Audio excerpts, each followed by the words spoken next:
What's going on, Internet? Iron Jordan here. Welcome to an updated Vanilla Hit deck profile. So, this is one of my favorite leaders in the game. As I mentioned in the first video that we did for this deck, Hit was the very first leader that I played in the Dragon Ball Super card game. I was playing a lot of Mono Red and Magic at the time, so I figured I'd make a smooth transition to Mono Red in set 1 of DBS. Little did I know that Hit was, historically bad as a leader.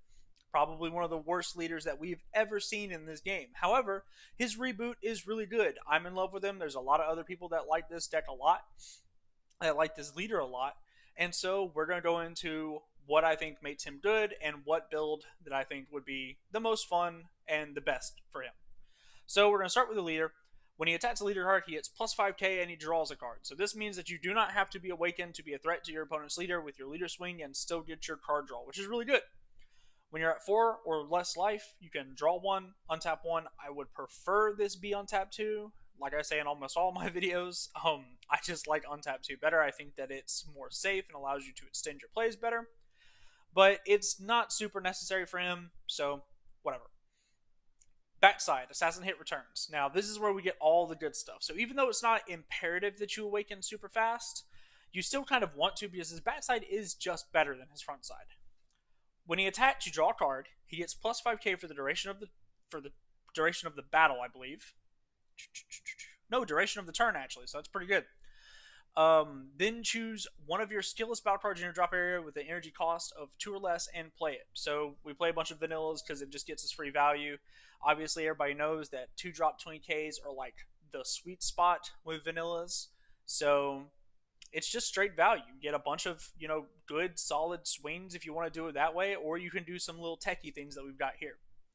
Activate main / battle once per turn, meaning you can do this on your opponent's turn or you can do it on your turn. Choose one card in your hand and place it in your drop area.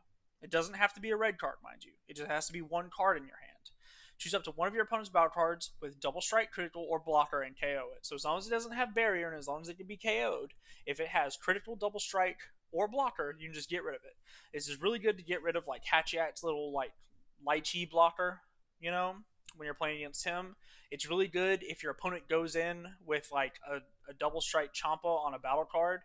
That card has double strike now. You can pitch a dead card in your hand to just get rid of it. People forget about this skill all the time. It can just win you some games. It can steal you some games out of nowhere. Now let's go ahead and start talking about the actual deck itself. Gotenks, Unison of Rage. This card is fantastic. This card made this deck so much better. 2 drop, specified cost, 15k power, auto. When your leader card's power is decreased by a skill, it gets plus 10k power for the turn. Now, this is super good because it synergizes with this Gotenks card, obviously, but there are some other things in the game that will decrease your leader card's power. Red specifically has it, so like if you're playing against Cooler or whatever, they'll do it every once in a while. Activate main, +1. Choose up to one card in your life, add it to your hand, then choose one of your leader cards and it gets neg 5,000 power for the turn. Choose up to is really good here. It means you don't have to ping a life to activate this effect. You can choose 0, but it also helps us awaken, which is really good. It's going to give your leader neg 5, so on your front side you're going to go down to 5,000, on your back side you're going to go down to 10,000, but then the skill will kick in and it'll bump you back up. So your leader on the front side will get a plus 5,000 power boost total, and then on your back side you'll get plus 5,000 power boost total. You're swinging for 15k on the front, 20 on the back, and then whenever they swing, you'll get an additional 5k, so you'll be 20k on the front, 25k on the back. It makes your leader a chunky boy, which is really, really nice. Neg 2, activate main, choose one of your leader cards and gets neg 5,000 power for the turn, so same thing. Look at your opponent's hand, choose up to one multicolor battle card or one battle card with 10,000 power or less in it, and place it in its owner's drop area. So one of the big boss monsters of this set right now is the secret rare Cell Zeno, which is a secret rare 12 drop multicolor battle card. So you can just pluck that right out of your opponent's hand. Goodbye. Cool. Stealing somebody's secret is always hilarious. You can get somebody's Apex of Power if they're playing Apex Victory Strike. I did that against Invoker one day. That was kind of hilarious. You can steal their super combos. You can steal a whole lot of things out of your opponent's hand. It can't hit extra cards, and it can't hit Topo, which is a big no-no for this deck. Again, I play a lot of decks that don't like Topo. But yeah, no, this card is super good. Being able to thought seize your opponent on a planeswalker is really nice. So yeah, it kind of nits the need for having Broly all the time, the one drop Broly. Now we've got some of our packages. Let's go ahead and talk about this. We've got Son Goku over here. One drop Vanilla Boy, we're playing four of them. Well, how do we get Son Goku out? Well, we're playing Feisty Chi Chi. Feisty Chi Chi is a card from set four, I think. I don't remember. It's been a long time. No, Miraculous Revival. It says right there, set five. Ignore me, guys. So she's a one drop that has barrier, so your opponent can't really interact with her when it comes down. But whenever you combo with her from the battle area, you can choose one of these guys from your deck and play it. And if you do, draw a card. It just basically allows you to play this Goku while making it a cantrip and getting your deck size lower, which is really nice. Then we play Bonds of Friendship Android 8. This combos really well with the Son Goku because whenever a Son Goku childhood leaves your battle area for any reason, you get to KO something of your opponents, which is really nice. This guy's a Son Goku childhood. So you can pull it out with the Chi Chi, pull him out, draw a card off the Chi Chi ability. You can combo him away if Bonds of Friendship is on the field and then KO something. If you have multiple Bonds of Friendship on the field, you are KOing multiple different things. Super good. Bonds of Friendship is also really good because he searches a lot of our deck. We play, what, 14 vanilla cards in our 50 card deck. So we're doing pretty good to find a lot of these guys.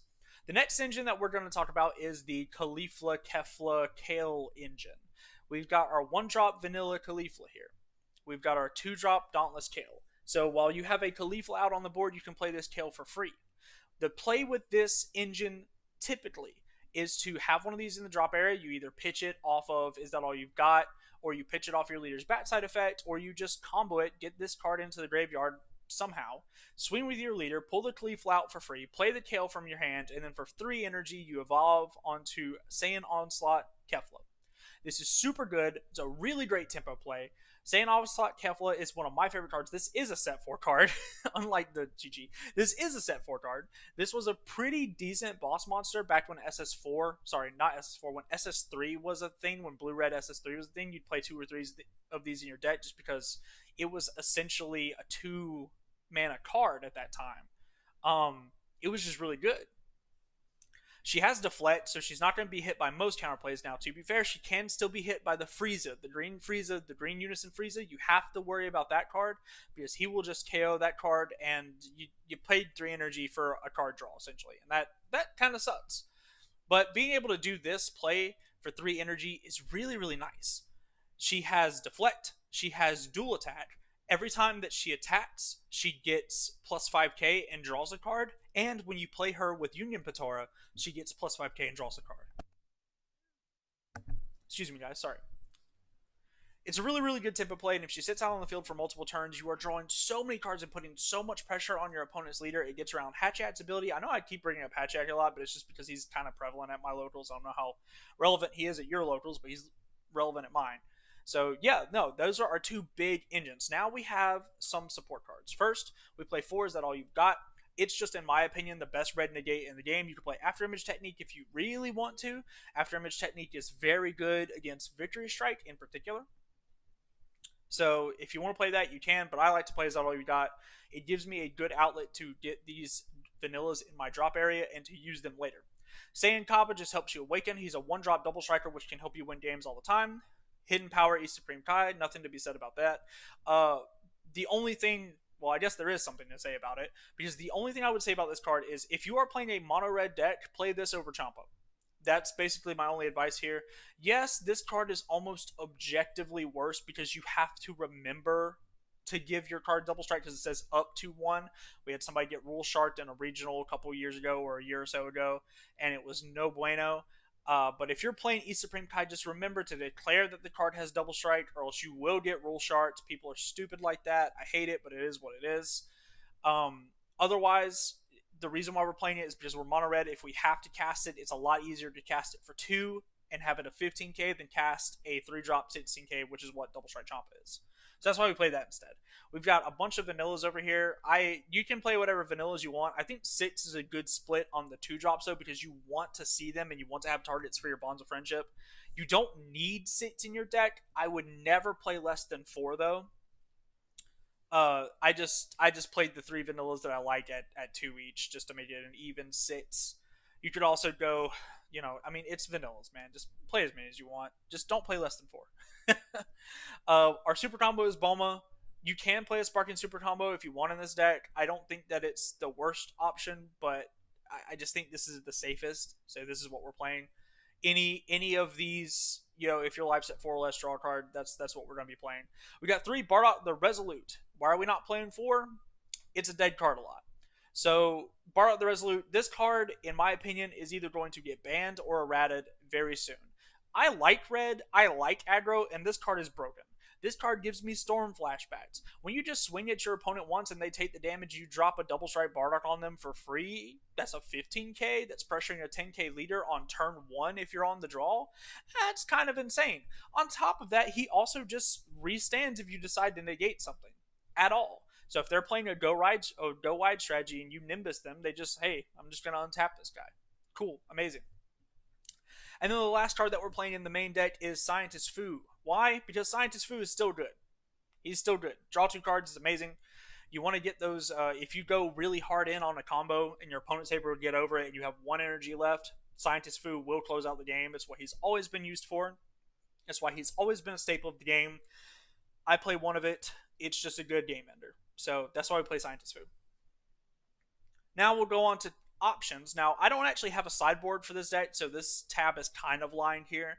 I mostly only play this best of one. I mostly only play this casually. It's a really fun deck. It's very good to take the locals. It's very nice to aggro somebody down with this deck all the time. But there is no actual sideboard that I have put together for this deck. Instead, these are options that I used to play in the deck. So, first of all, we have Worthy Warrior Kefla. She's a 1-drop that looks at the top 7 cards of your deck, and she can get up to 2 skillless battle cards with an energy cost of 1 and put them in your hand.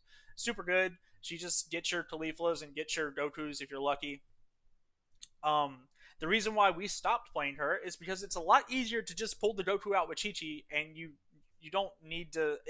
After that, you're not getting good use out of this card anyway, because you're only finding one vanilla typically after that. You're down to 8 targets in your deck at the start of the game, and so you're not really getting a lot out of this. Now, if you're playing just a ton of 1-drops, if you're playing 12, 16 1-drops, vanillas, yeah, play this at 4. Fantastic. But I don't play her anymore. Android 17, Rebel Reinforcements. Negate the attack, play this card, choose up to 1 red battle card with energy cost of 1 in your drop area, and play it. That's pretty good. I mean, it's pretty good. It's a good card. It can get a lot of things back. I've considered putting this back into the main deck because it can get your Kabas, it can get your Cauliflas, it can get your Son Gokus, it can get your Chi-Chis, which is really good. The only problem with this is that we almost never have 2 energy up to do this. I think this card's very good, and if I had more energy up all the time, I'd play this at 4. But I don't. I typically I typically pass a turn with 1, sometimes 2 energy up. Next, we got Ganos, Bird of Prey. I recently just cut this card from the deck, and it's only because of all the new counterplay cards. This card gets shut down by the new Frieza really, really hard, and the Vegeta really, really hard. Um, I just I can't justify tapping 5 for this anymore. The Frieza alone is enough.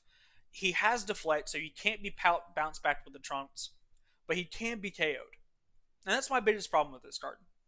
But he is very good. If you think you want to take the chance on playing 2 of him in your deck, go for it. I think it's a solid option. But I think that this card is infinitely better when you have Pride Collective Kettle in here.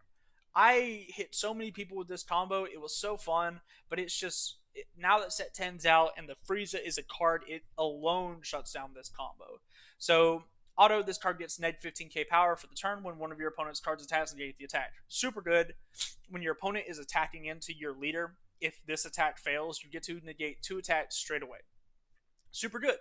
He's a 30k double striker. He has deflect, and activate main, choose 2 skills battle cards in your drop area, remove them from the game, switch this card to active mode. It's not uncommon when I was playing this card to swing 5 or 6 times the turn that I play this.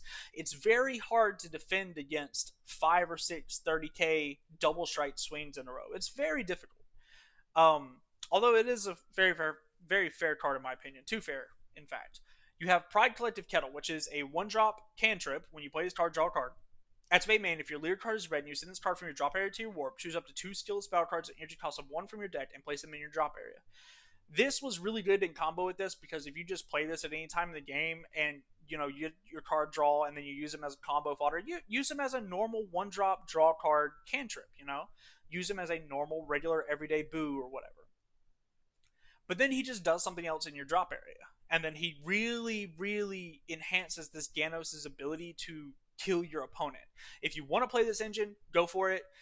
A lot of the reason why I'm cutting this is because the Bardock is here now, and the Bardock is so good. The Gotenks is here now, the Gotenks is so good. I cannot justify running 8 slots that do something really good every once in a while when I would rather have 6 slots in the deck that do something amazing every game. This card broken, so we play it. This card broken. I actually think Hit is the best leader for this Unison card until they come out with another leader that does things with this card. So again, I just think this engine's really good and I love it, but I cannot justify running it over these 2 cards specifically. So let me know what you guys think. That's the deck profile. I know I rambled on for a little bit there, but it's because I like this deck a lot. It really brought me back to my roots in Dragon Ball Super of the first 2 weeks I played this really bad leader with this really good card in it. Saiyan Kaba was the only good card Red had back in the day. That and Double Strike Champa, I guess. I guess we had that as well. But that's why we moved on to Blue Dream Vegeta after 2 weeks. So I hope you guys enjoyed it.